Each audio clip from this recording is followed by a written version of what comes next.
guys, welcome back to the Noob Spearo podcast. If you're new here for the first time, then just a plain old welcome. My name's Isaac, aka Shrek.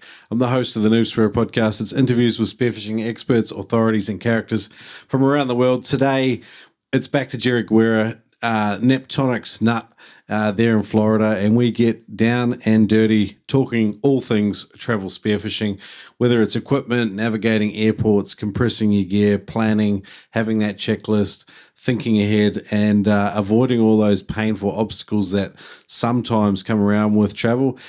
In this sort of world where we're starting to move beyond this COVID thing, travel spearfishing is becoming a reality again. And so this episode will hopefully be well timed for you, and I hope you get a ton out of it. Before we get there, a couple of quick shout outs. Adreno, if you, I recently bought a bunch of gear there for mostly students because I'm starting to teach freediving courses, so I need some backup equipment for them. I put on a decent sized sort of online order, and I got this cool email that I thought I'd just read you. It says, "Hey Isaac, thanks for your purchase and for supporting our Australian business. The support of yourself and the diving community means a lot to us, especially in light of current events. Adreno has grown in leaps and bounds since its inception in 2001, and we couldn't have done it without people like you in our community. We now have over 70 passionate staff in our Brisbane head office, distribution centre, and 4 mega stores across Australia. We're not perfect just yet though, but we will continue to improve this year and beyond, continuing to bring the biggest and best range of freediving gear to the world in Australia." Remember to tag at Adreno Freediving and hashtag Adreno Freediving in your posts for a chance to be featured on our Facebook or Instagram. So check that out. And as usual, guys, if you're shopping at adreno.com.au, use the code NoobSpearo to save $20 on any purchase over 200. Hundreds, if not thousands, of people have made use of that code over the years, and it directly supports the Noob Spearo podcast. So thank you. Again, if you want to use that, go to adreno.com.au, use the code NoobSpearo at checkout to save $20 on any purchase over $200. Also, bad news. Anthony left a message on Facebook, and he says, and this is a shout out to Eric Howery. He says, "I've just been informed of the terrible news that you're no longer with us, Eric Howery. My heart aches for your mum, your family, and the rest of your friends, and selfishly, it aches for me. But my heart doesn't ache just for you. I know it's as cliche as it sounds, but you died doing exactly what you loved, and knowing you, I know you wouldn't want us to mourn your loss or the pain we feel, but you want us to celebrate your friendship, your life, and the amazing person you were." Eric had a huge impact on spearfishing, and he did lots of awesome things. He's an ex-veteran, I believe, and really a big part of his dive community. So tragically, we've lost Eric, but if it's nothing else, it's a message, and enjoy your diving, guys, but obviously be as safe as you can. And so a bit of a sad one there. Jake T sent a message in on the Noob Spearo Instagram, and if you want to follow along there, at Noob Spearo on Instagram. Brandon's doing a fantastic job running our IG channel, and I chime in occasionally. But Jake writes, "Just writing to say thanks, learning a lot from your podcast and your recommendations to complete a freediving course. I completed it on the weekend along with 3 of my dive buddies at Drawn to Water. Mick Austin was an excellent course facilitator. We all learned a lot, especially in relation to underwater safety. Reflecting on the course, I was definitely unconsciously incompetent in a number of areas prior to the course, and thanks to your recommendations within the podcast to complete a freediving course, I'm able to spearfish in a safer manner, and so are my dive buddies." So, hey, thanks, Jake. Today, I'm really looking forward to this episode. Haven't caught up with Jerry for a while, actually, so check it out. Jerry Guerra from Neptonics, talking all things travel spearfishing with me, and we have a good old time. Check it out. Here we go. Let's go. Boom! Neptonics was founded in 1996, making trigger mechs in a barn in the Santa Cruz Mountains. Solid gear that works was their founding principle, and it still rings true today in every pull of a Neptonics trigger, in every snap of a Neptonics band, and in every whiz of a Neptonics speargun reel, singing with the power of another big fish. Got a great deal. You can use the code NOOB10 to save 10% off anything and everything at neptonics.com. It's solid gear that works, equipment you can rely on. Save 10% off any order at neptonics.com when you use the code NOOB10. I can't wait to get into today's episode, brought to you with proud partner adreno.com.au. The Noob Spearo podcast has been partnering with adreno.com.au for more than 100 episodes, and these guys are awesome. They have huge spearfishing mega stores all over the country. You can shop online or in store. Use the code Noob Spearo whenever you spend more than $200, and you will automatically save $20. That's right, use the code Noob Spearo online or in store when you spend more than $200 and save $20. I love these guys. I remember the first time I bought a speargun at adreno.com.au down at the Wollongabba store, and Adreno have been a huge part of the excitement that I have about spearfishing. Check them out at adreno.com.au. Use the code NoobSpearo to save. G'day guys. Today it's Travel Spearfishing with Jerry Guerra from Neptonics, Bit Sport, joined by Jerry again. It's fantastic having Neptonics as a partner of the show, and it's awesome having you as a well-travelled and experienced spearer to come and chat with me about travel spearfishing today, Jerry. So welcome along again. Yeah, thanks a lot, man. Love being on the show. It's great. Thank you, man. I got on Reddit and I jumped on the spearfishing thread, and sometimes I'm a little bit lackluster with my engagement with the spearfishing Reddit. I think there's 20,000 people on there. And I got some really good engagement out of them for this episode. So I've got a heap of points and tips from them that we can discuss. And I've also got a bunch of questions and concerns from people, as well as I also grabbed a whole bunch of stuff off the Noob Spearo community on Facebook. So we've got quite a bit of stuff here. I guess before we start, Jerry, why do you think that Spearos love to travel? And what are the opportunities that traveling opens up for your average Spearo? Man, I think most spear fishermen like to travel just for the adventure of finding a new fish that they haven't hunted before, the challenge of a new environment. I mean, that's what does it for me. It's like the experience of new culture, the locals there, how the locals dive there versus the way I do. All of the above, like eating a fish I've never eaten before, hunting a fish I've never hunted before. Like it's a wonderful experience that I think that if you're not traveling and diving, you definitely should start trying it. Yeah. COVID's definitely sort of put a dent in the last couple of years of travel and stuff. And it's ironic, but today I jump on an interview with you today to do travel spearfishing, and I've actually got COVID. Mm-hmm. I got tested 6 days ago, and I've got the latest version of it. I'm grateful that it's more or less like a mild flu, but well, you look like you're handling it pretty well. I think I'm day 5 or day 6. But yeah. But COVID, it's put a massive dent in everyone's travel plans. Have you had your plans blown out in the last few years? Yeah, I had 2 trips lined up for 2020, and they both just got canceled completely and didn't happen at all. So that was in late 2020. I had one in 2021 early that got canceled, and I was able to do one in late 2021. But a lot of the world is, I wouldn't say is normal, but a lot of the world is able to travel again. And you just got to follow the new rules. Like you got to fly with the stupid mask on that may or may not work. We still don't know. You got to have proof of a vaccine card. You got to have, your damn test, which adds an extra $500 or $600 to your travel expenses. But I mean, it's better than not doing it. We're not getting any younger. That's true. So recent travel for you, you got out in the last few months, haven't you? Yeah, I did. I was in from mid-October, early October, to mid-November. I was in Africa, just short of 5 weeks in Africa diving. Oh, wow. So what, which areas of Africa? Yeah, so I dove the Latham area. Oh, yeah, nice. Out there. I dove off Pemba area out there, and then just off the beach on Zanzibar, and then a little bit into Mozambique, and then back home. Okay, cool. And did you go with an outfitter? Did you go with a local guide? I went with my friend Pete Carell. I think he's been on your show before, man. He does the guiding trip, and him and I just went as buddies. And 2 other guys went with us and just had a great time and drank beers and killed fish and told horror stories. I have never had Pete on the show, but his name's been dropped at least half a dozen times, and I know quite a few people that he knows, and I think it's inevitable that I will get him on. He sounds like a phenomenal guy to hang out with and go diving with, and obviously he's got the knowledge too. Yeah, man, he's a phenomenal spear fisherman, a phenomenal guide. And just at the end of the day, it's just a good person, man. I like him a lot. I've been buddies with him for a long time, and I'm glad to see him working out, and it's working real successful for him now, man. He's a captain for a big boat now, and still does the guiding thing, and he's doing really well for himself. It's pretty exciting to see. If you're going to a new area, Jerry, and maybe you've only got a limited window, particularly if you got 2 weeks, you're going to a new country to target maybe a new species or a specific species. What's your gut instinct on getting a guide? Do you think it's a worthwhile investment? Like, if you absolutely only have 2 weeks, I think it's the best money you can spend on a trip. The guide is like you and I in our backyards, right? Like you go once or twice a week, you go 3-4 times a month, whatever that, maybe sometimes even more. And local knowledge is typically the best knowledge.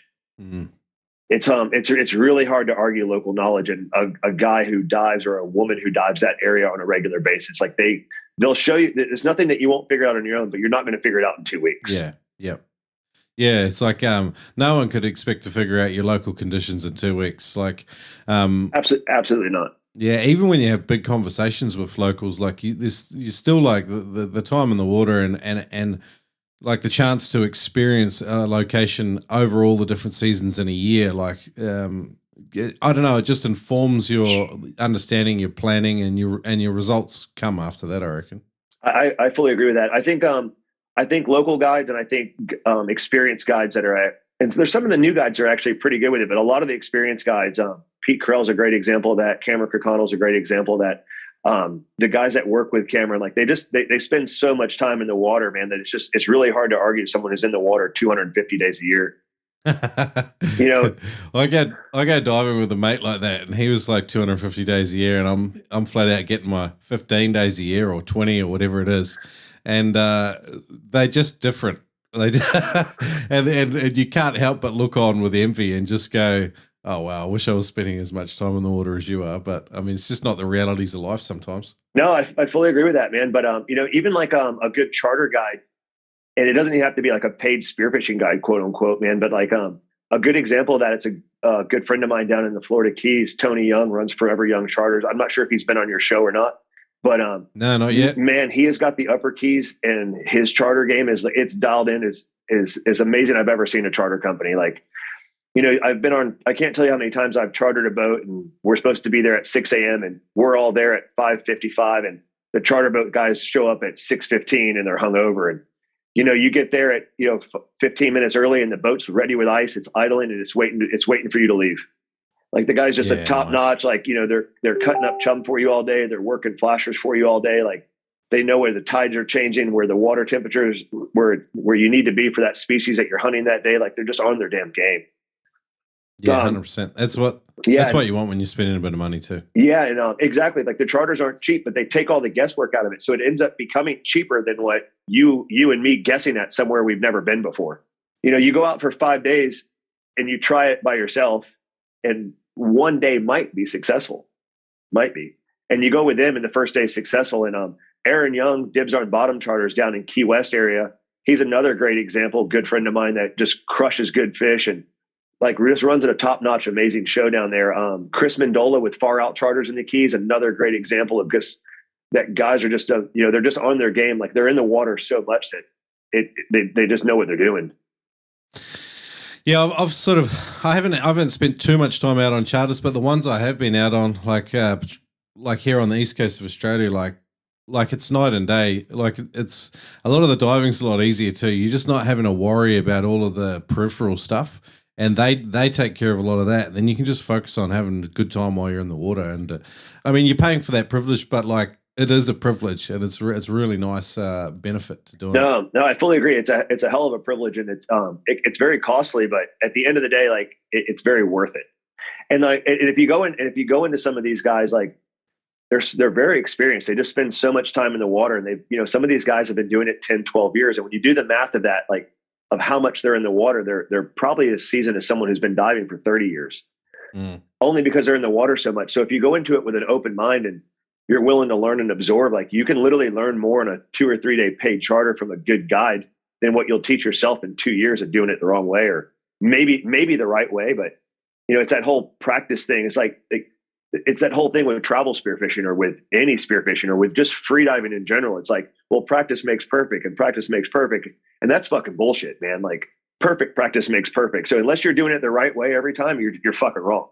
Yeah. Sometimes it's hard. I mean, this is another bigger, broader conversation, but I think sometimes like inexperienced guys don't even know what they need to focus on. And the problem maybe like when you listen to the Noob Spearo podcast is like, I get all these people on and they're all talking sometimes about very focused areas of your spearing, But when you're starting, like, you don't even know what to prioritize and what to work on.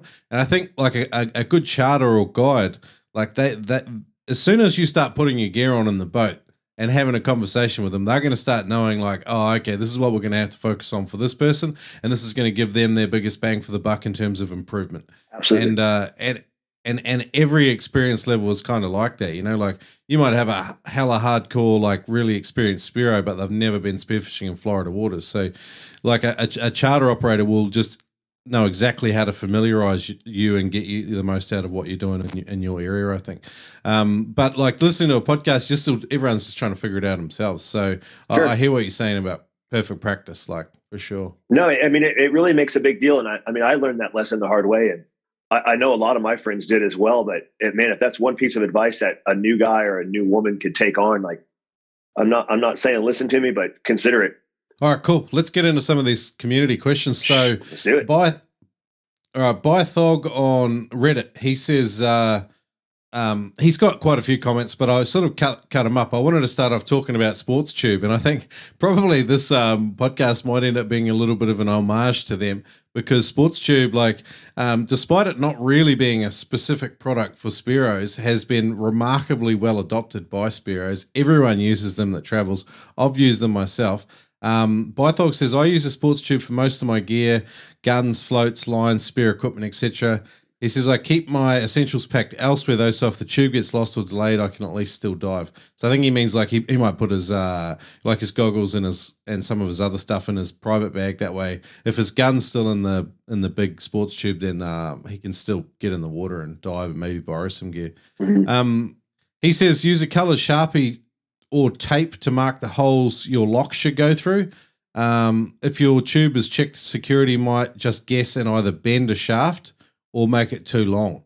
Like, because obviously you can vary how long, you know, your sports tube is and just adapt it to whatever size gear you've got inside and stuff.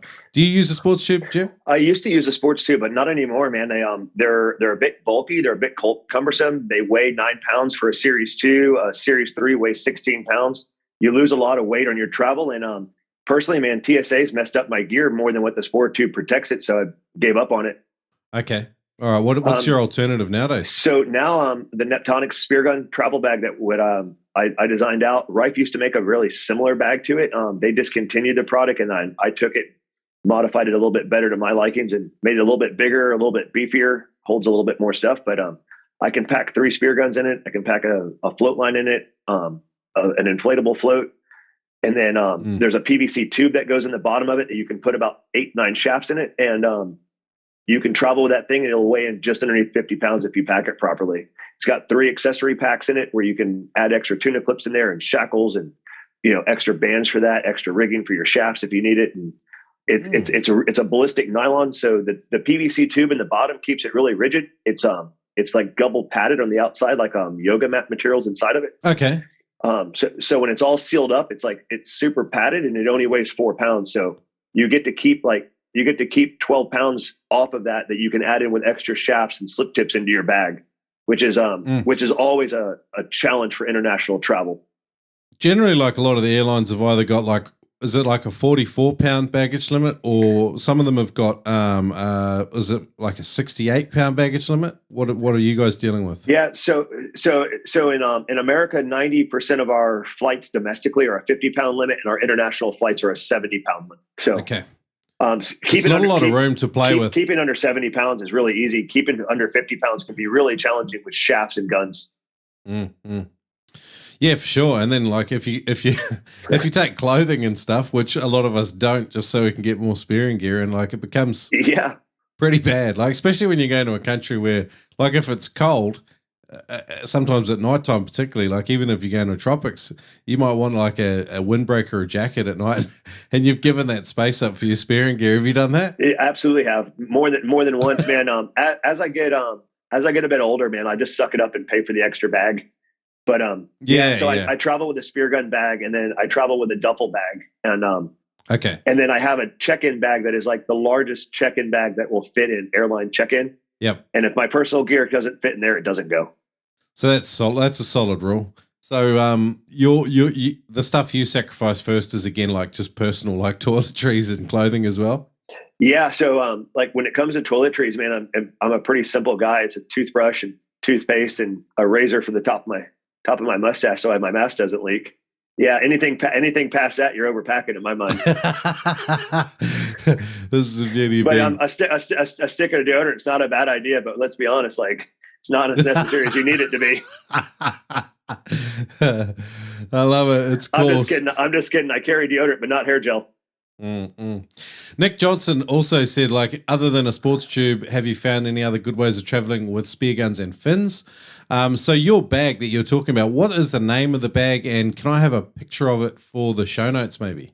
Yeah, I can try to. I'll email you a picture if that's okay, or if you want it now, I can try to find one. But absolutely have a picture for it. I'll put it in today's show notes at noobspearo.com/travel. And that way people can come in and have a look at this bag. And even if they're doing a DIY and they're making their own bag or something, they can probably model some ideas off the bag that you've designed there. Yeah, absolutely. So the bag that I made works really well. It doesn't have wheels on it. The other problem that I don't like about sport tubes is you get off a plane and you drag this damn thing to the airport, and it's phenomenal to the airport because it's got wheels on it. But you end up getting a luggage cart anyways because you still got the other duffel bag with you, and you got two buddies with you with the same amount of shit.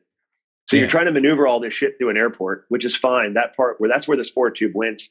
But when you get to actually where you're diving, it's terrible because now you've got 3 guns inside this thing. You've got a set of fins in there. You've got 5 or 6 shafts in there. You got a rigging kit in there, but you don't have a bag to put all the shit in. So now you got all this miscellaneous gear in a Panga or in a liveaboard, and it's a fucking nightmare. Yeah, and you've got nothing to carry it in for the day diving. Like it'd be nice to have sort of something that could do both context. Yeah, and that's where that bag works out really well. Like you get there, all your guns are disassembled, all the shafts are out. You rig all your guns, it all goes back in the bag. The whole bag goes in the boat. If it gets watered on all day with splash from the splash or rain or whatever you're dealing with, who cares? Doesn't hurt anything. What zips did you put on that bag? Because this is another problem with the marine context. Like it doesn't seem to matter what zips we use. They like I know for me, like if I go traveling, like I haven't been traveling for a while with this COVID stuff, so my bag's just sitting in the shed. And if I haven't washed it off properly, that zip's like dead. Yeah. So the nylon ones that we have, they're like a glass filled nylon YKK zipper. So there is no metal for it to seize up on. It's all like a real heavy grade nylon that they're made from. Okay, cool. Yeah. But yeah, you're right, man. I've been down the road of zippers, and if you buy something from I don't know, Patagonia makes some really nice bags, and so does Dakine. And I used to use a Dakine ski bag, which was really nice. But the problem with it is it's made for the mountains. It's not made for the saltwater. So within a year and a half, my bag's no good because the zippers are busted out. And it doesn't really matter how much silicone you spray on them. The saltwater still wins. Yeah, for sure. I took one of those sports tubes on board a boat in New Zealand. And we were out on board a 50-foot boat, and just the constant salt water coming over the side, the wheels on the bottom of the sports tube, all the bearings started to rust out. And then not only do you have to fix that when you get home, but also like on board the boat, like, you know, you get a pool of like rust sort of colored moisture underneath on the deck of the boat. And it's like, you know, you just, I don't know, it's not a great feeling like leaving a place less than what you know, the condition you arrived and got it in. Yeah, no, I fully agree with that, man. Day Rue Hill on Reddit Spearfishing says, get a sports tube and call it fishing or diving gear instead of spears and guns. Now, language with travel is a massive one, isn't it? Yeah, now whether you're using a sport tube or a travel bag or a ski bag or whatever you've chosen, man, but saying gun in an airport's a bad idea. Yeah. That guy's 100% right. Yeah. On the last trip, we were coming back from Africa. My buddy that I dive with, one of my best friends, he's like, they asked what's in the bag, and he's like, my spear gun. And it literally turned into an hour ordeal and filling out all this paperwork. I was like, I could have hung him. The Jiggly Naught says sports tubes are pretty much necessary, but get used to TSA repacking it like a total mess. Mine has never not been searched, and it always comes back 1 to 2 feet longer than I dropped it off as. And I was thinking, like, when I use it too, like, and I've gone away and come back, it's come back 2 feet longer than when I packed it the first time and left as well. Yeah, I've had mine come back too long where they can't, where it won't support itself, and you know, all your gear is all messed up in there, which is kind of what I was getting at earlier. Like, I just found that TSA does more harm to my gear than what the sport tube's actually protecting. So that's problem number one I dealt with. The other problem I've had with TSA is when I think it was the first guy mentioned that he marks on there with paint, but TSA isn't always smart enough to line the 2 damn holes up. Yeah. So they put it through the top one and not the bottom one. And now like your gear comes out and you got a shaft over here and a glove over there and a wetsuit top that's ripped because it's underneath some lady's luggage, and it ruins all your stuff. So like once again, like the sport tube that's supposed to be helping is not, but I reckon that's because TSA is not smart enough to put it back together, or they're in too much of a hurry. Yeah, yeah. All right, Ovaltine Tit says, wear your weight belt into the plane. And we'll get to that. And he also says, strap fins to a backpack like a skateboard, get good with the takedown pole spear. And then he says he loves the show. He's listened heaps of times. And then Leclerc Kreider says, the airport security will give you trouble over the weight belt of like wearing it onto the airplane. Have you ever done this, wearing the weight belt onto the plane, or what's your take? No, I never have. I'll usually just get the weight and I'll divide it up into different sections of my 2 bags, and then maybe put a 1 pound weight or a 2 pound weight in my bag. Or what I really try to do is wherever I'm going to, I'll try to find lead when I'm there, whether it's rent it from a local dive shop or buy it at a local dive shop or whatever that case is. But traveling with lead's always a problem. I've had it taken from me through the check-in line. So wearing my weight belt's not really an option anymore. If you're going somewhere where it's tropical, like you don't typically need a lot of weight with you. So it's usually fine to pack it. But 90% of the travel destinations that people are going to now, there's weight there at some place. There's always a scuba center somewhere near you that you can get lead from for a few days. Yeah, right. So have you gone into scuba shops and bought lead for the purposes of freediving and stuff? Is that an option? Sure have. Yep. Okay. Yeah. So like as remote as what I was and just in Africa, there's still like little scuba shops that are PADI centers. There's PADI centers all over the place. Okay. And you'll go in there and $15, $20, you get some lead. And at the end of the day, like you donate it back there when you're leaving, and maybe it's a little good karma, maybe it's not, but it's still easier than dealing with your lead through the airports. Yeah. Yeah. Any other hacks on where to find weight?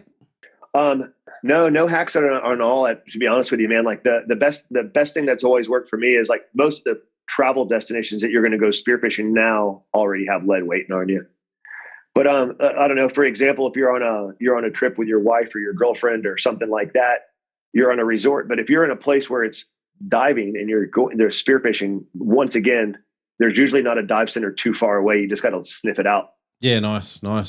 What about Ovaltine made a point there about strapping fins to a backpack like a skateboard. I took my fins last time I traveled down south to South Australia, and I did the same thing.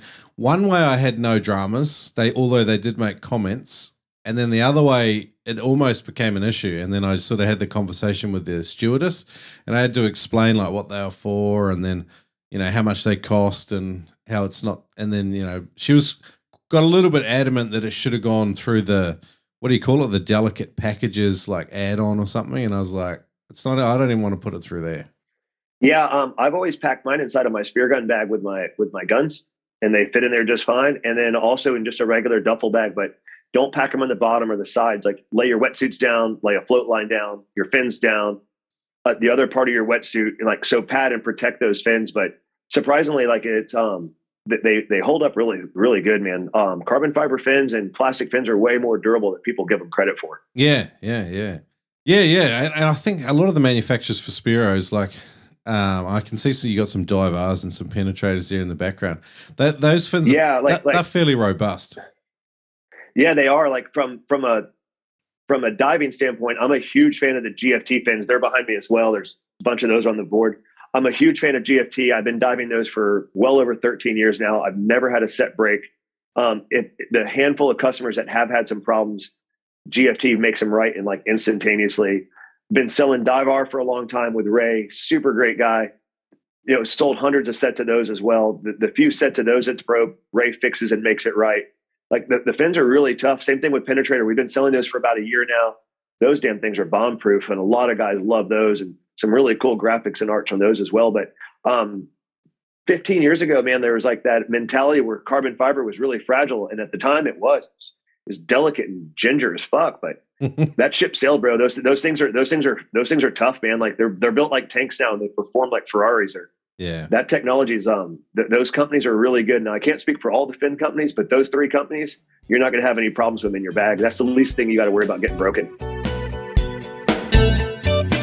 Got a sweet deal for you today, guys. Go to freedivingfamily.com and learn from Adam Stern and a select team of experts on different disciplines. There's Frenzel, Advanced Frenzel and Hands-Free Equalization, Mouthful, Deep Frenzel Equalization, Bi-Fitting Essentials. These are courses that will give you the 1% that will allow you to improve. Use the code Spearo to get 20% off any course at freedivingfamily.com. Again, that's the code Spearo to get 20% off at freedivingfamily.com. Thanks, Adam and team. Love it. Try out Audible service. Listen to more than 180,000 different books. Books like 99 Tips to Get Better at Spearfishing. Ooh, can't wait till you read my mum's review. She loved it, and I hope you do too. Go to noobspearo.com/audible to download it. Shrek, dude, you're killing it on the Noob Spearo podcast. Every guest you get on froths on the spearing lifestyle, and the actionable info is off the chain. Over here at Spearing Magazine HQ, it's the same, buddy. So many noobers are submitting their adventures, lessons learned, and pictures here at spearingmagazine.com. I just wanted to say that noobers can get an international subscription at spearingmagazine.com. Also, they can check out our In the Face apparel or get a subscription to the greatest spearing magazine on the planet. That's all right here at spearingmagazine.com. I am Jeremy Gamble, and man, I love the Noob Spearo podcast. This is Jeremy out.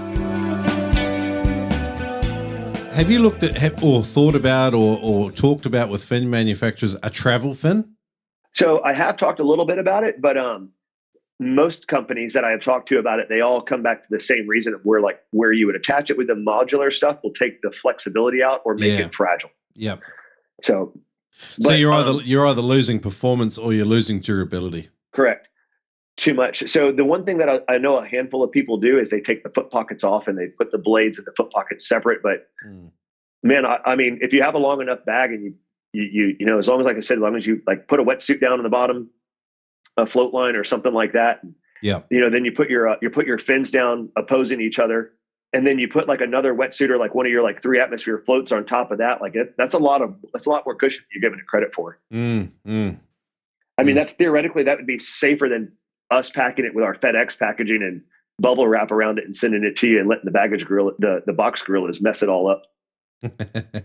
Tony71 says he also echoed the thoughts about never mentioning the word gun that you said before. But he says, if you're a cheap bastard and want, hang on a sec, what does he say? If you're a cheap bastard and don't want to buy a sports tube, dismantle the handle of your gun and use a PVC pipe to transport everything else. And then he also says to carry your fins with you, which I've had sort of varied success with, but I like your idea of being able to fit it in the bag. As long as you can pack it appropriately, I think in your bag will actually fit it. So yeah, if you go, when you start laying out your bag, like your bag's not padded, or at least most bags are not. And I'm working on a travel padded duffel bag for this reason, but it's not available yet. I'm hoping to have it available by springtime. But long story short, lay your wetsuit down, lay your fins down, lay a float line down, maybe not a float line, lay your 3 atmosphere float that collapses down, lay the other part of your wetsuit down. That's plenty of padding on your fins there. I have traveled with them in my carry-on a few times. It's a nightmare. Yeah. Yep. You know, and it's a nightmare on every account, from the flight stewardess maybe not letting you on, to giving you a hard time, to 20 people asking you questions of what you're doing. Like, I remember chatting with Kimmy back in the day, and she was like, it's a great chance, an opportunity to talk to people about freedive spearfishing and tell them about the lifestyle and stuff. And I thought, yeah, that is a good point if you've got the energy to do that. Well, and that's what I was saying, like where the problem comes in. Because if you're on the way to the trip and you're in a good mood and you're happy, that's fine. But, you know, some of these trips that we're going on, that's 40 hours of travel time. You got some 65-year-old lady telling you about how her son used to swim in the swim team. And I was like, fuck off.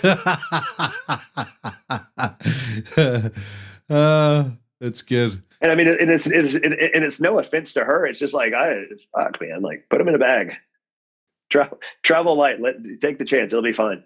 But in all serious, like, no joke, all joking aside, like those fins are way more durable than people give them credit for. They really are. There's 2 points of real vulnerability too. And that's like the damage I've seen to fins is like cracking in front of the foot pocket, because you've got your biggest sort of, where all the transfer is, but it's also where like it can get crushed. and then the tips Yep. of the fins, like down right on the very ends of them, is sort of where the carbon fiber or the material, if it's fiberglass, is at its thinnest. Would that be sort of what you've seen? That's 100% accurate. Most of the time, like where you said, like right ahead of the foot pocket where the screw holes would go, that seems to be a fragile point, and that's a combination of, there's 2 holes there that's weakening the carbon.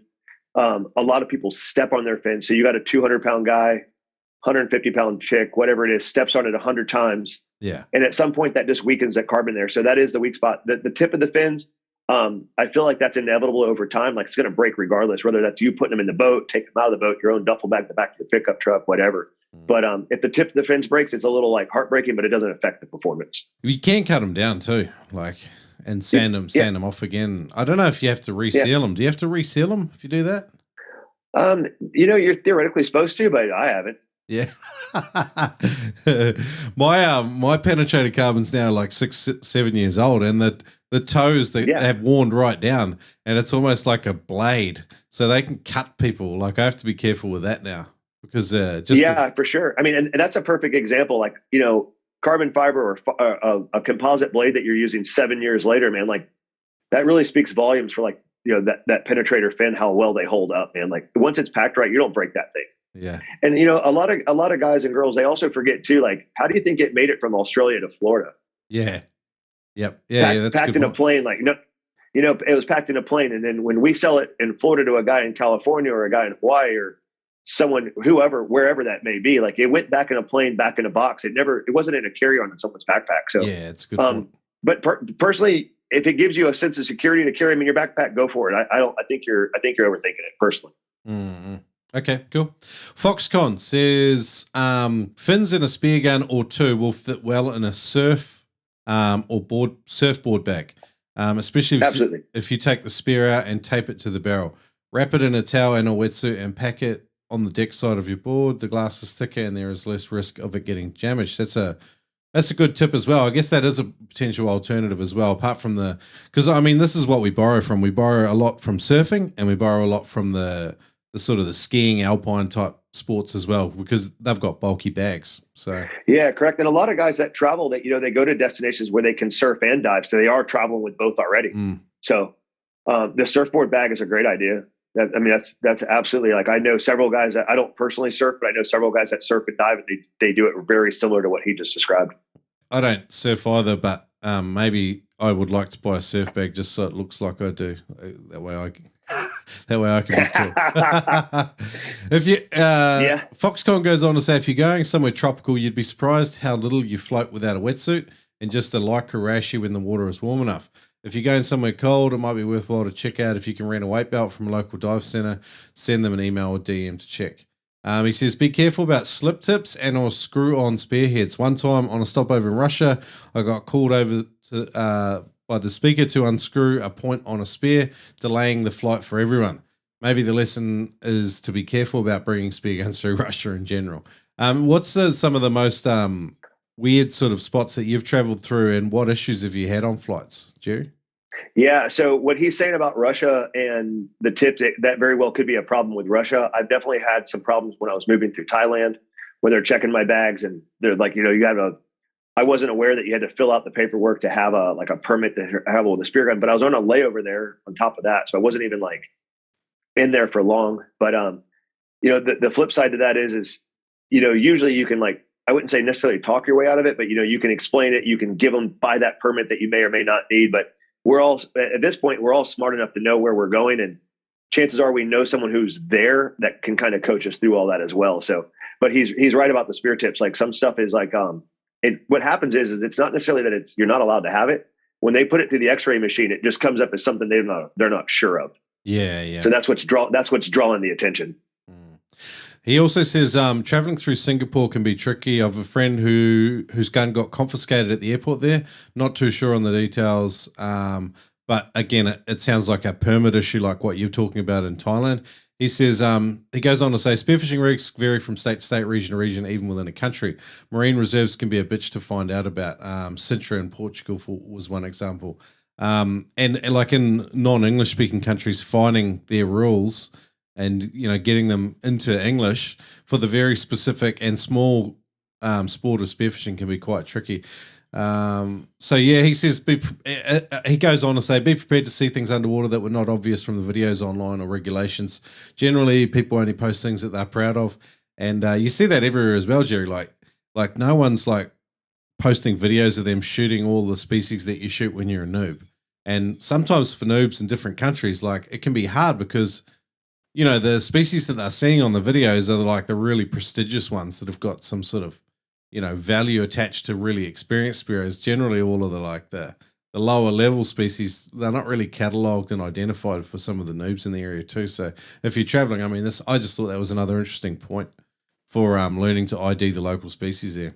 Yeah, I fully agree with that. That kind of like circles back to what we were talking about in the beginning about hiring a local guide or something like that. It can take out some of that stuff. But I mean, we'd be lying to ourselves if we said we hadn't done something like that in the past. I think we all have. So yeah.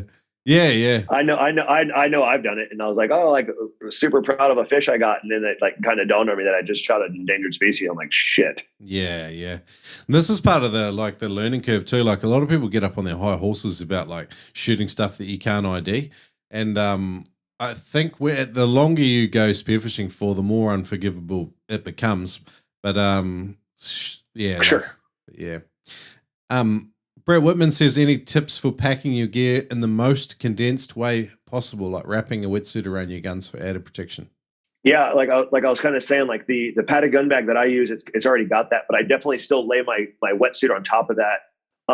Usually I'll travel with two wetsuits, whatever thicknesses I may not need. I can also mix and match them. So usually my 1 mil will go with my fins and my 3 mil goes with my guns, but it can easily be mixed and matched and do it either way. But yeah, absolutely. Like I also pack my mask down inside of my foot pockets of my fins. That saves a little bit of room. It also protects my mask. It eliminates a mask box. I don't have to worry about those getting scratched. The snorkels or whatever.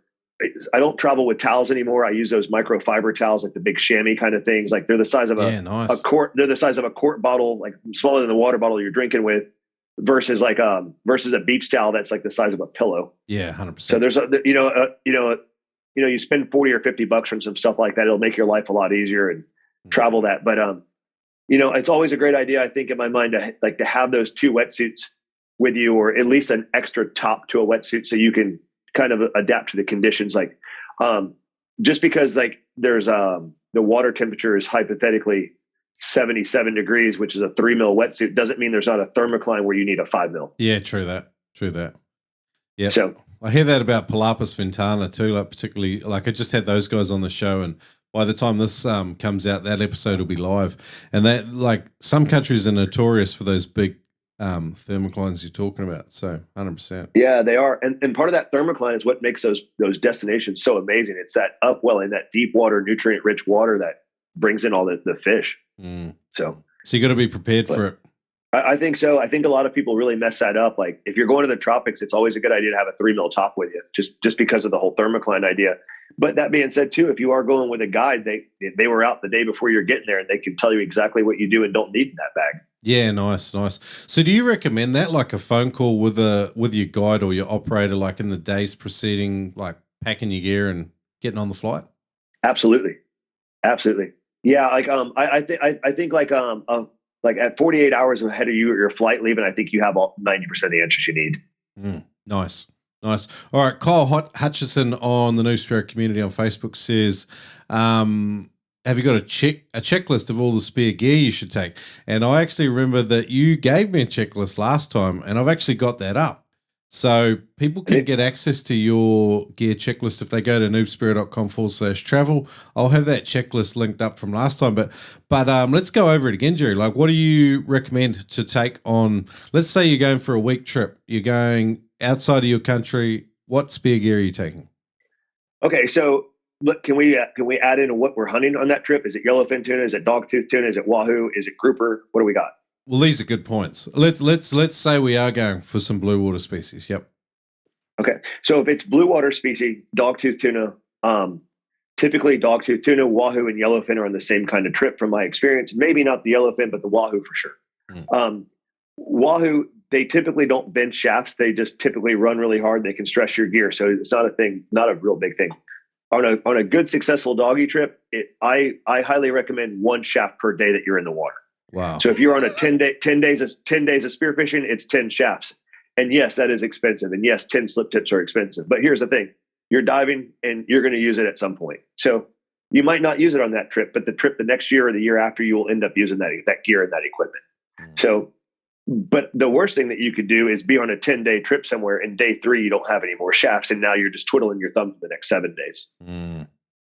So, because I've been both directions before. I've came where I took too many shafts and didn't use them, and that's fine. And I've also been on day 3 of a 7-day trip, and I was out of shafts. And the only thing I was happy about is I had a really big yellowfin tuna, so I wasn't like completely heartbroken. But now you get to swim around with the camera the rest of the trip. What's the weight on 10 shafts? Like if you've got a little PVC pipe and you've got your 10 shafts in there, how much weight wise are we talking? So to put in perspective, I took 2 spear guns to Africa, a total of 16 shafts, and my 2 wetsuits in my bag, and it weighed 49 pounds.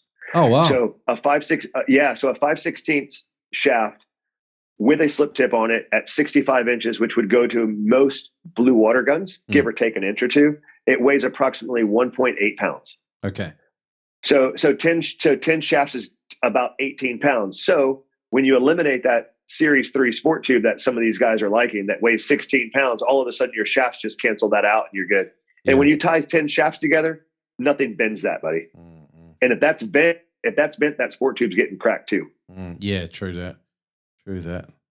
All right, very good. Have you dealt with lost luggage on spearing trips? Austin asks, what do you do if your gear is lost en route to the destination? Do you have any contingency plans? Yeah, so whenever I'm diving on an international trip, I always try to get there at least 36 hours ahead of the boat leaving. And that's a little bit of just getting acclimated, jet lag, the lost baggage contingencies, things like that. But if you have that luxury on your side, it's always a great thing to do that. But it's not always possible. Recently, in the last couple, let's say the last like 2 years, Apple released those little AirTag things that are like $30 a piece. Okay. And I put those inside of my baggage now. It tethers into your phone, and you can actually see where your luggage is at all times, which doesn't sound like a big deal until you watch it go somewhere it's not supposed to be. But what's odd about that is, you're at the gate, you're an hour before boarding, but your bag should be at the gate because you're looking at all the other bags out that window. But it's like halfway across the airport. You can actually go talk to one of the flight attendants or the stewardess or whatever, and they'll actually correct it for you, and it kind of eliminates that problem. So Apple AirTag saved the day on that. It saved me one time already. Oh, perfect. That sounds like $30 worth spending. It absolutely is. I kind of headed you off before spare parts. So we got into shafts. So what other spare gear? So we're doing this blue water trip. We've got our 10 shafts. We're going on a 10-day blue water trip. I did sort of head you off there. What other gear? Are you taking a spear mask? I do. I always take 2 masks. I always take 2 sets of gloves. I always take 2 sets of booties. I always have 1 extra wetsuit top with me, depending on the water conditions. And sometimes you'll end up wearing that because you'll tear it. You'll slide off the boat and a cleat catches it, or shit happens. It's just part of it. 100%.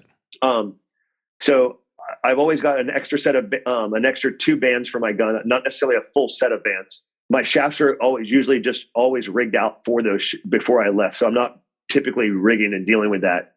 I always have a small rigging kit that kind of saves the day, an extra snorkel keepers in there, a couple things of mass defog, some extra spectre to put a slip tip back together with, perhaps a cable re-rig kit for the slip tips. I usually have like an extra 40 or 50 feet of cable or Dyneema with me as well to fix that. A small set of snips are always in my bag. I think that's always a great idea that people underestimate that. And the snips are really good for cutting stainless steel cable. Yeah. If you're not traveling with stainless steel cable, your pocket knife is just fine for your Dyneema or your mono. Cool. But yeah, outside of that, hair conditioner is not a bad thing. I usually buy that locally, and I'll throw it into a Gatorade bottle or something like that to get my wetsuit on. A lot of guys like to get in the water with their wetsuit and put it on. Personally, I think it just saves you from tearing your wetsuit if you lose a little bit of like hair conditioner or soap in your wetsuit. Yeah, nice. Yeah. So outside of that, sunscreen, always keep one in your gear bag. You know what I mean? Like stuff that you would typically can forget about. And another one that I try to travel with a lot too, that I don't know if is on my list to you or not, that is mosquito repellent. I think a lot of people mess that one up, and you get there and you get torn up by no-see-ums, and that's a miserable experience when you're cutting up fish at the end of the day. Yeah, 100%. it's not a pleasant experience, and the day after is, and when you try to sleep that night, are when it really becomes painful.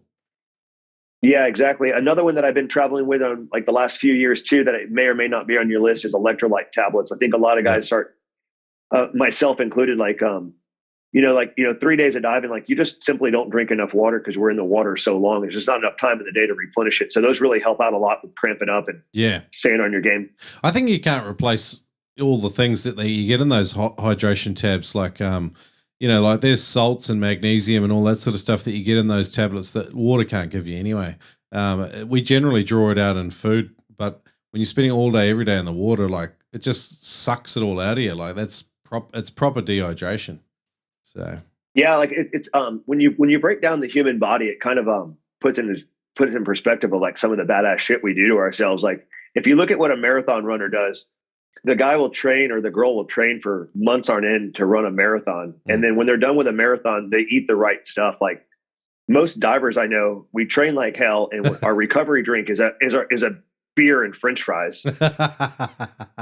So when you really break that down and you really think about what we're doing, like it's impressive that we can swim and dive at a marathon pace for 10 days in a row, and our recovery drink is a Budweiser or a Victoria Bitter or something, Not even people here drink that. It has to be such a hot day to drink VB. Oh, for sure. Understood. Yeah. So it's the same thing though, man. Like, I don't know how it is that, like, I haven't been to Australia since 2016, but I remember thinking as soon as we got out of the water, that the guys were cracking beers and passing around Coronas. And I'm like, yeah, fucking, this is America all over again. Yeah, a beer after a good dive day is good. I don't like to get back in the water after I've had a beer. Like it doesn't do good things to my dive reflex. My body doesn't react that well to it. Yeah, mine doesn't either. If I'm in like 10 or 15 feet of water, like looking for a cray or a lobster or something, like whatever. But if trying to dive to 30 feet is a terrible idea. Yeah. I think maybe because we're so tuned in with our bodies, and then when you have booze, it sort of interrupts that mind-body connection. And I don't know what it is, but you can just tell that you're not with it enough, like in terms of how aware you are of what's going on in your body. Yeah, I agree with it too. I also like as much as I love spearfishing, like at the end of the day, spearfishing is about fun, but you still got to factor in the safety side of it, man. Like someone at home cares about you, man. Like drinking like that is just kind of selfish and fucked up. Yeah, true. I mean, not that I don't do it, but it's still fucked up. Yeah. Do what I say, not what I do. Love it. In the world of freedive spearfishing, there's no magic breathing technique that's all of a sudden going to get you down and shoot massive fish at depth and holding big bottom times, but there is a way to do it safer and smarter, take down more fuel to maximize the time that you have there. Learn at noobspearo.com/TED with Ted Hardy from Immersion Freediving. If you take down more fuel, you can stay for longer. Learning to take a bigger breath is not such a big deal. Ted breaks it down for you with a free online course at noobspearo.com/TED. Take down 20 to 30% more air just by learning how to take a full breath. Again, learn how to do it free at noobspearo.com/TED. Today's Noob Spearo podcast is brought to you by Audible. Get a free audiobook download and a 30-day free trial at noobspearo.com/audible. Over 180,000 titles to choose from for your iPhone or Android phone. Get amongst it, noobspearo.com/audible. Free trial, free book, no brainer. That's noobspearo.com/audible. Howtofreedive.com have got a sick offer for noobs today.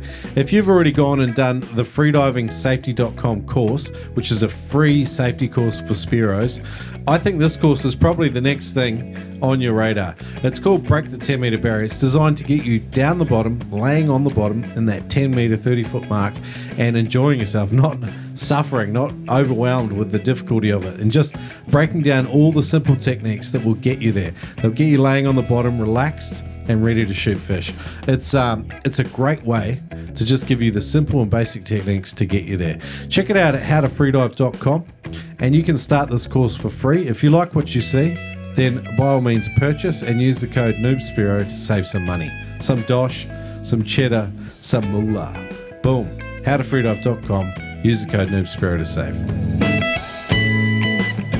Brandon on the Noob Spearo community says, would it it'd be good to have a list of countries where spearfishing is illegal. Have you encountered many countries where spearfishing is illegal? I know in Germany, I believe it's illegal. That's I don't truly know the answer to that off the top of my head, but I definitely know that there's a handful of countries where it's illegal to scuba dive and spearfish. If I'm not mistaken, it's illegal to spearfish in Venezuela as well. But I'm not real sure about that. But I can do a little bit of research and some homework on that. But that being said, there's I believe it's legal to spearfish now in Saudi Arabia as well, and they have some amazing access in the Red Sea to some beautiful diving. Yeah.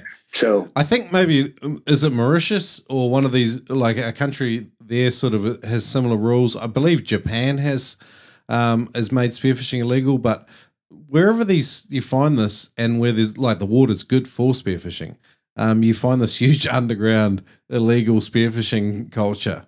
Oh, you're absolutely right. There's I believe it is illegal in the Cayman Islands as well, and I am also pretty sure it's illegal in Aruba as well.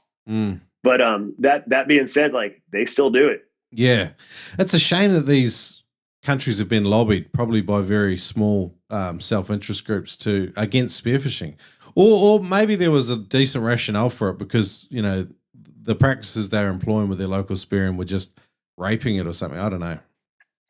Yeah, so the story I heard about Saudi Arabia, and I'm not sure how true this is, but I mean, I feel like it's pretty true. That a friend of mine lives in Saudi Arabia, and he's the one who told me. He's like, yeah, spearfishing and freediving used to be really big and popular here, and there was a 17-year-old that had a shallow water blackout and died. Very unfortunate, as we all know. And he was related to someone who was on their government. And oh wow! Within 3 months, freediving, and not freediving so much, but spearfishing was now illegal there. We're finding sort of these knee-jerk reactions to situations like this are becoming more and more commonplace. And it's unfortunate. Like, I mean, obviously it's tragic what happened to that kid, but like, I don't know. Like making stuff illegal is not always the solution. Like, just no. I mean, people get in car wrecks all the time and die. We still drive.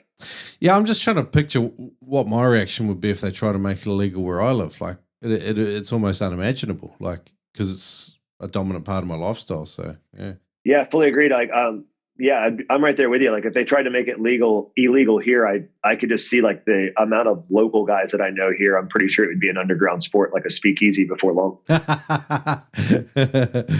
Look at you hipster knowing all about speakeasies. Fernando Pereiras on Noob Spearo Community on Facebook says, any strategies to get approved by the missus? Yeah, forgiveness is a lot easier than permission. Just disappearing. I'm going down for a pack of cigarettes. Oh, I mean, I don't know. Like, so the honest answer to that is I'm terrible at relationships. So I'm going to start there real quick. So probably taking advice. So taking this advice from me is probably not a great idea. Yeah. But there's something probably very broken in your relationship if you have to ask permission in the first place, would be my honest opinion of that. Yeah. It gets harder, like when you got obligations and kids and there's all this stuff going on. Like, sure. My life's pretty full. Yeah. But that being said, like, I think a good solution would be to invite her. Yeah.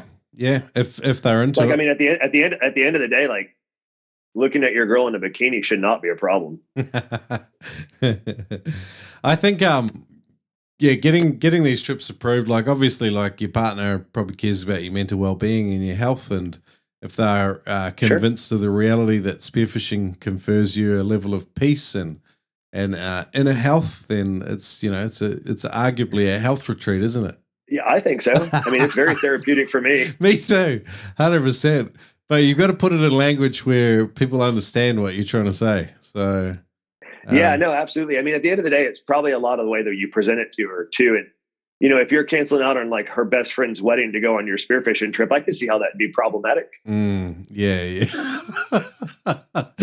Yeah. All right. Yogic Flame on Reddit also says, wanted advice for finding spearfishing partners in new locations when you're just staying for a week or two. How do you go about that? If you're doing you're not doing a guided trip, you just want to meet some locals and hopefully go diving with them. Have you ever done that before, Jerry? And if you haven't, like, what would you do? How would you sort of go about doing that? Man, as much as I hate social media for this, like, social media is a great start for it.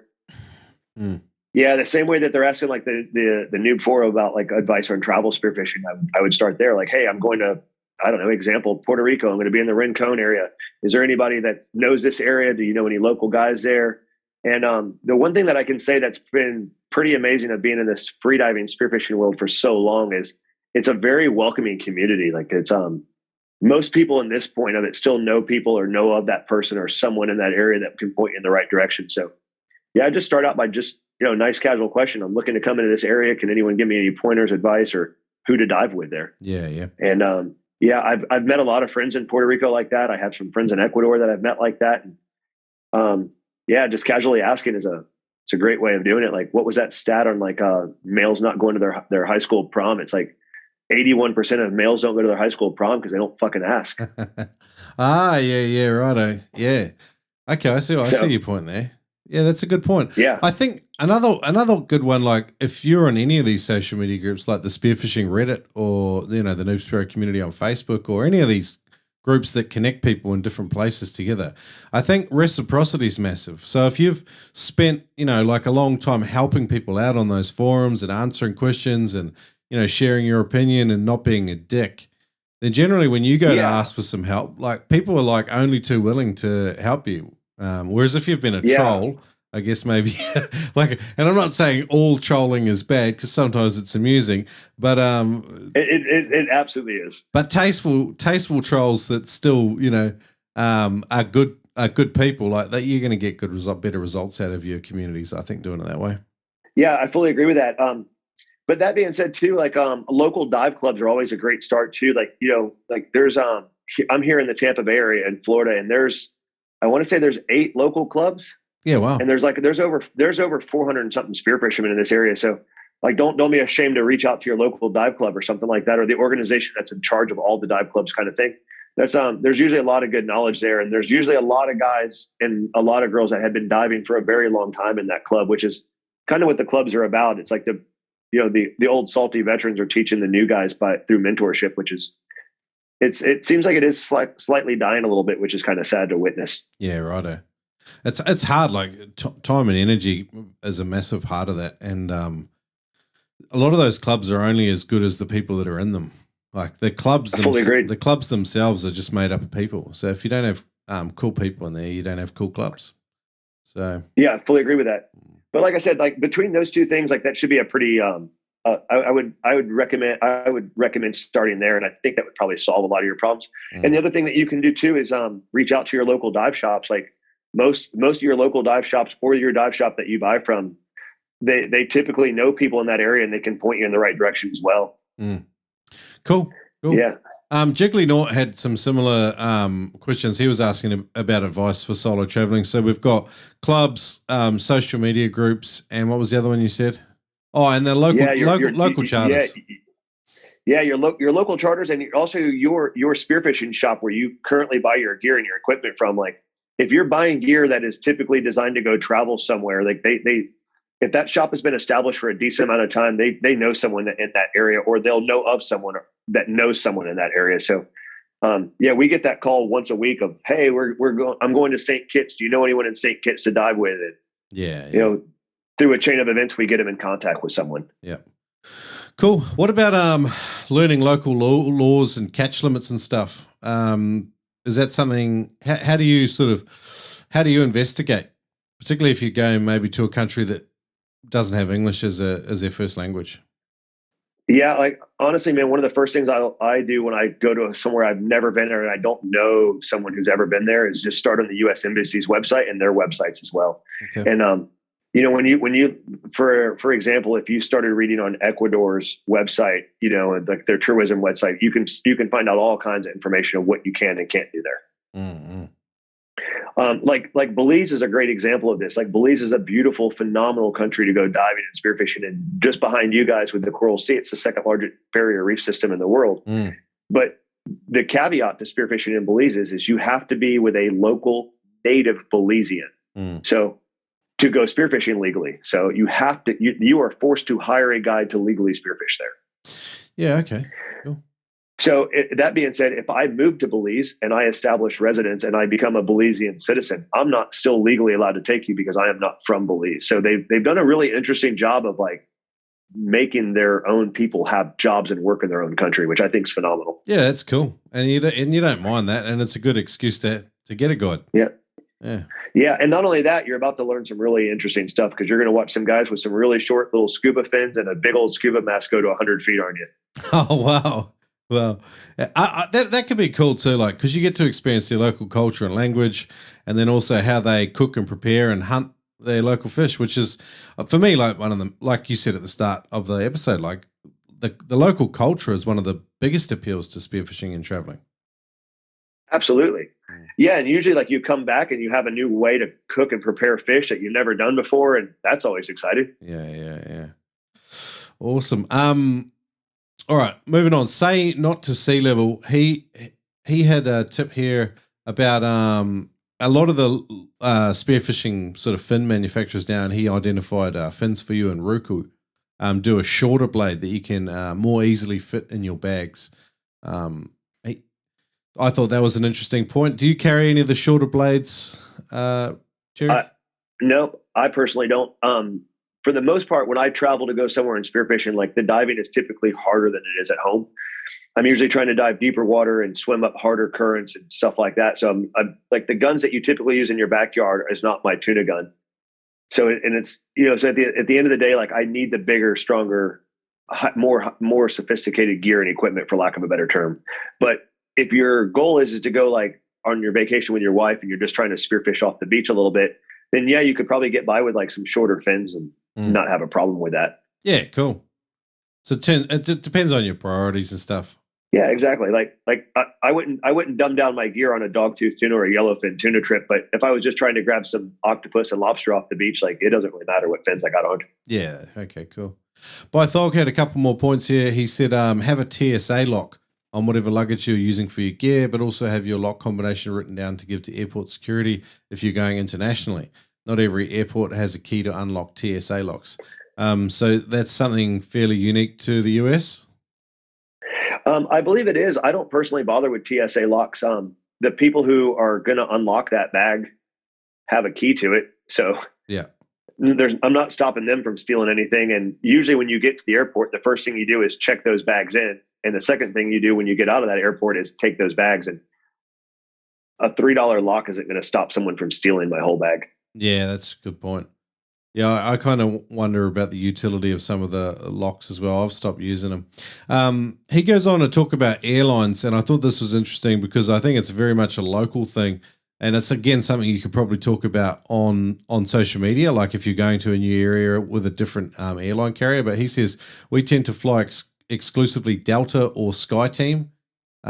Zero issues with them. Alaska Air is good for the US West Coast. Have you had any airlines that you find particularly problematic or anything like that? So the only airline that I've had a little bit of problems with is like with the long gear bags is with United, but it was only on one flight. It wasn't consistent. But I like his idea of traveling with the same airline, provided that airline travels to that destination. Yeah. So what he's saying is it's a great idea. Like if you're having a lot of success and Delta's treating you right, there's no sense in buying a ticket from Spirit Airline, but provided Delta's going to your destination at a reasonable price. It does become a budget thing. It absolutely does. Like I've definitely like have preferred airlines that I like because it's just like I love JetBlue and I love Qatar Airways when I'm traveling internationally, but if they don't have a flight going there, what do you do? Yeah. So yeah, cool. How price insensitive are you, like with your favorite airlines? Like if you're traveling internationally and say the flight's like $900, would you pay $1,050 to travel with your preferred airline? Absolutely. Yeah, right. Cool. Yeah, $1,050, like the extra $150 for peace of mind it's so worth it. Price sensitivity is a weird thing. Like sometimes Spearos we've got our own sort of biases with regards to pricing and stuff. And I'm imagining that flows on to the way we choose and select airlines as well. I know, like if it's nice to have like peace of mind, and sometimes you pay for that. Like if you're going for a once a year trip, you don't want to have any disruptions. Like you're going to pay $150, $200 extra so that you know exactly what you're going to get. Sure. And I think a lot of the good airlines now, like not the quote unquote, not the budget airlines, they do a really phenomenal job of like competing and trying like really good customer service. But the budget airlines, I do my best to avoid those, like Frontier or Spirit or any of those. Like, man, I want no part of them. I'm fine with paying a couple $100 more to not deal with that nonsense. Yeah, 100% agree with you. Salt and water make for a deadly combination when it comes to dive gear. That's why you need to visit oldmanblue.com.au. They use the finest in materials and they make stuff to last. They use 316 marine grade stainless steel in their loops, and they source their materials and make their own stuff right there in Western Australia. Catch bags, cray loops and more. Visit oldmanblue.com.au. Check it out. Equalizing problems can be something that derail you. Not today, my friend. Go to freedivingfamily.com. Check out either the Frenzel and Advanced Frenzel video or the Mouthful and Deep Frenzel Equalization course at freedivingfamily.com. You can use the code Spearo to get 20% off any course at freedivingfamily.com. These courses are put together by Adam Stern and a select team of legends, and to help you overcome different issues and help you perform better. And some of them are extremely relevant for freedive spearing. Check it out at freedivingfamily.com. Use the code Spearo to get 20% off any course. We're going to head on out, but I want to get parting tips and guidance. I mean, one of the massive things that I've been impressed upon, like by several guests, is testing my spear guns before I travel. Like getting in a bit of enclosed water, whether it's a pool or whatever, and just doing some target practice, making sure everything is just shooting exactly where I want it to. Yeah, I fully agreed on it, man. It can be challenging to find a pool big enough to shoot guns in. Don't overlook a clear canal or a clear beach where you can go set up that stuff a little bit too. But it's absolutely a very underestimated thing that I feel like most Spearos don't do. And you wouldn't go on a deer hunt or a big game hunt without sighting in your rifle, and going on a blue water hunt without knowing your blue water gun, or shooting that new gun or that same gun that you haven't shot in a year. I feel like it's a very foolish thing to do, and it's absolutely worth a couple hours. I don't know if this is an accurate thing, but I feel like it's a very accurate thing. I think that you'll learn more about your gun in 2 hours in the pool than you will in a full season of spearfishing with it. Yeah, I've heard this before. I agree. Yeah, and I think like what's really, in my opinion, the most important thing that you learn in a pool is you really learn perspective of what 18 feet away is and 20 feet away. Because I hear these divers all the time, I took a 30-foot shot. Like, no, you didn't. Yeah. We're all subject to, the visual sort of cognitive fallacies underwater. Like we think things are bigger and further away, and like we're always doing this. Like so it is. Yeah. It's an easy mistake to make. No, it's a very easy mistake to make. And it's ironic to me how many people is like, I shot it from 35 feet away. I'm like, well, how's that possible when you have 24 feet of shooting line?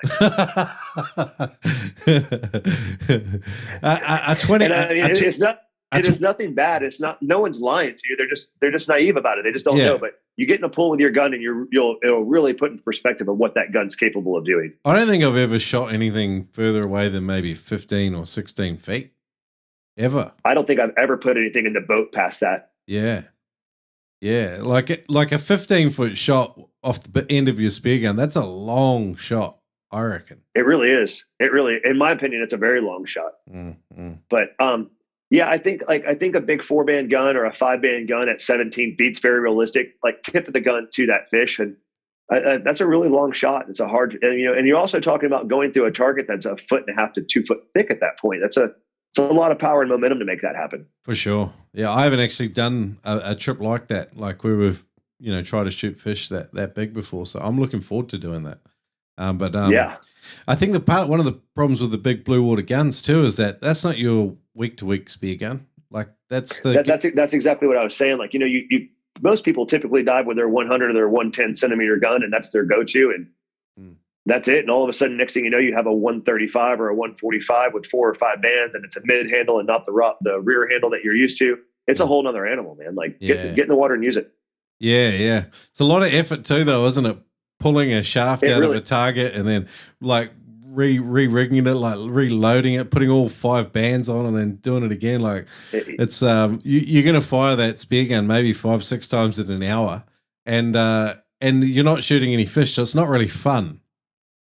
No, it's not really fun, but it is part of the process and the dedication.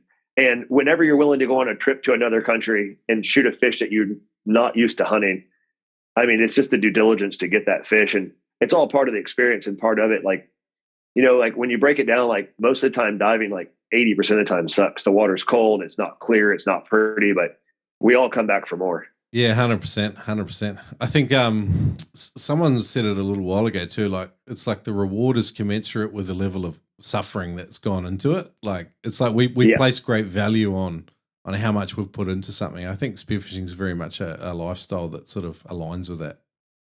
I fully agree with that. Absolutely. I think that person's 100% right. Yeah, cool. Hey man, any parting tips for travel spearfishing? And then I want to ask you what's on the cards in the next couple of years for travel for you.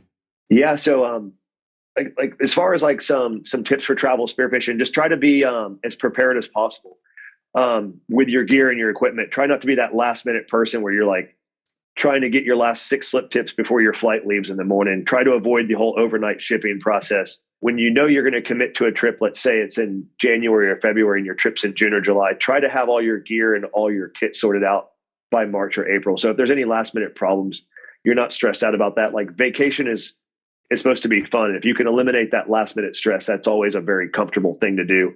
And then when there are the last minute trips, like if you know you're the guy who is going to travel spearfish all the time, try to have that gear and those bags packed and ready on the go. So when your buddy does say, hey, the wahoo are here or the tuna are here, once again, like all you got to do is put your gear in the truck and leave.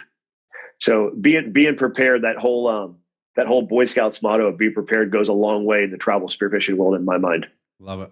Yeah. And then also just be able to roll with the punches, man. Like if you're on a spearfishing trip and it worked 100%, like you did something really right. You should be happy about that. Like you can't control weather. You can't control conditions. Just go there and have a plan of what you might want to do if the weather is bad that day. Mm-hmm. Cool. Yeah. Love it, Jerry. So be prepared, plan ahead, and then don't be a dick. And obviously, like if you're one of these people that likes traveling all the time, then have your gear ready to rock. Love it.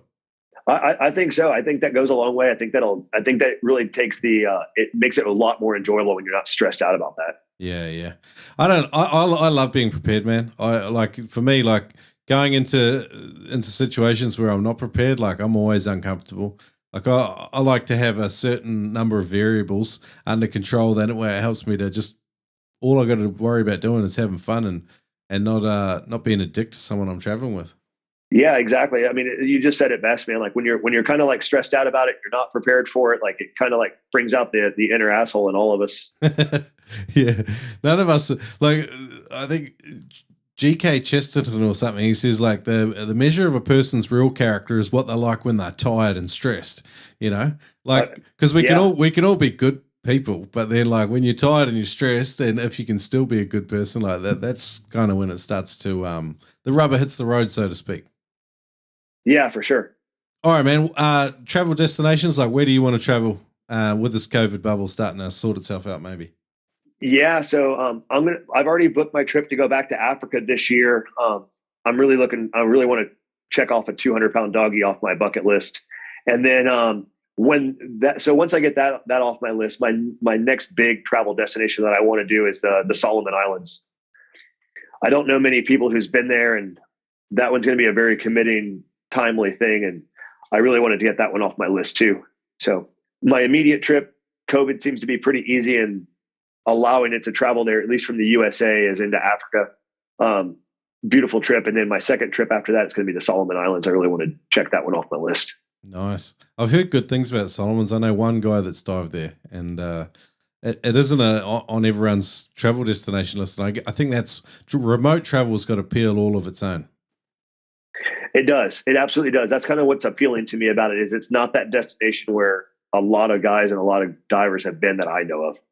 One thing we glazed over was first aid. Obviously, like if you're traveling remote, first aid becomes much more of a priority, like having to organize stuff yourself and have some plans in place. But if you're going to a well-known area or on a guided trip, then obviously they're going to have procedures and equipment ready for that, and that's something you should just probably ask questions about. Yeah, for sure. Like I always travel with a bleed stopper pack. one of those bleed stopper waterproof kits in my boat bag, and I always have a tourniquet in my boat bag as well. Like anything past that, like we can deal with when we get back to land, you know. You guys have got a Neptonics bleed stopper pack too that I've seen for sale. Yes, sir, we do. Yeah, awesome. Yeah, that thing's it's got pretty much all the essentials in there to stop something really bad from happening. Major trauma's obviously an issue when you're out doing something like that, like whether it's a knife wound or stray teeth from one of our men in grey suits, or it's a boat propeller. Like major trauma is pretty much the one you got to guard against. Yeah, it's absolutely right. Like it's like you said, those things are a spear point or a dive knife. I've definitely seen all three of those, and that bleed stopper kit handles all that. And for everything else, it's just pretty much a bandage and some Neosporin and peroxide, and you're good to go. One other thing that I have in my travel bag too that I didn't think of to mention is a good fillet knife. A good fillet knife is like, I can't tell you how many times I forgot that, and holy shit, is it a nightmare? But now it just lives in my dive bag. Yeah, nice. You just got to have a case, like a secure case, to make sure the thing stays in there, because some of them, like they're super dangerous if they don't stay in their case. Oh no, they're a nightmare. The quiet carry knife that we have is it's a very expensive knife, but it is hands down the best fillet knife I've ever seen, and it comes with a really solid Kydex sheath, and then the bubble blades have a really nice case with them as well. Yeah, cool. All right, but yeah, you're right. Like if that thing's not protected right, that's I think a nightmare. It'll shred your gear and your bags, and who knows what else to hell. Stab someone maybe as well. Oh man, terrible. All good, Jerry. Well, mate, awesome to catch up with you as usual, and it's great to have such a strong partnership with Neptonics heading into the future. And people can come and shop at neptonics.com. Where can people connect with you, Jerry? My email, jerry@neptonics.com. My cell phone's also on the website if you feel like texting. The shop phone number is also on the website. You can text that, and I live here, unfortunately. The life of the spearfishing of retailer. Yeah, awesome. But feel free to shoot me an email. Free to shoot me a text message and shoot me any questions you might have, and I'll answer them as best I can for you. Love it. Cool. Everything we chatted about today, guys, will be at noobspearo.com/travel. Massive thanks, Jerry. Awesome episode. Really enjoyed getting through some of the stuff, and I hope we've delivered a ton of information for the people out there. Yeah, absolutely. If we need to recap on anything for the viewers after they do this, throw it up on the Facebook thing, and we'll answer it as best we can for them.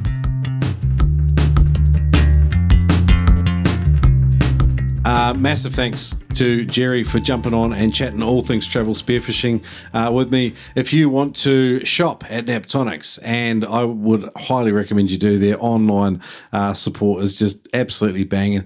Check it out. You can use the code NOOB10 and save 10% on your entire shopping cart at neptonics.com. If you're shopping in the US, it's an absolute no-brainer. I think it's free shipping on orders over $99.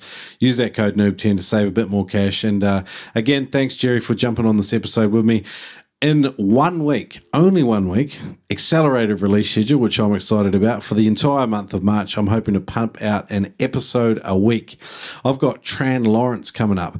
Tran lives in my old stomping ground, Taranaki, in the North Island of New Zealand. He's a mad photographer, underwater photographer, very good at what he does and very thoughtful, and definitely at that sort of more mature end of the spectrum in terms of where he is in his spearing journey. Had an absolute rad chat with Tran. I'm looking forward to bringing that. Come back in 1 week to listen to that. And the week after that, it's Forrest Galante. I had an absolute ball talking with him as well. So lots of cool episodes coming up in the Noob Spearo podcast. Subscribe, listen, tell your mates about it. And if you really love the show, go to patreon.com/Noob Spearo and consider becoming a patron listener and support the show along with 50 other awesome people just powering this podcast. I'm eternally grateful.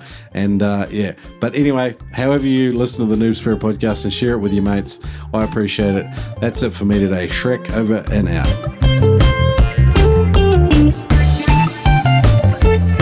The Noob Spearo podcast is incredibly proud to be partnering with Neptonics.com. It's solid gear that works, equipment you can rely on. It's the very best in spearing gear from around the planet. Neptonics is also the one-stop shop for all your spearfishing gear, particularly in the US. They got free shipping on all orders over $99 in the US. Furthermore, you can use the code NOOB10 to save 10% off on your entire shopping basket at Neptonics.com.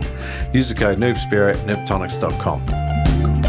Today's episode was an absolute banger, and so is our major sponsor, Adreno. Visit them at adreno.com.au. They have a huge range of equipment. You can find it at adreno.com.au. Use the code NoobSpearo at checkout. When you shop online, you can save $20 on every purchase over $200. You can even use that code in store at some of their huge mega stores Australia-wide. Price beat guarantee on any Australian spearfishing equipment price. Again, visit them at adreno.com.au. Use the code NoobSpearo.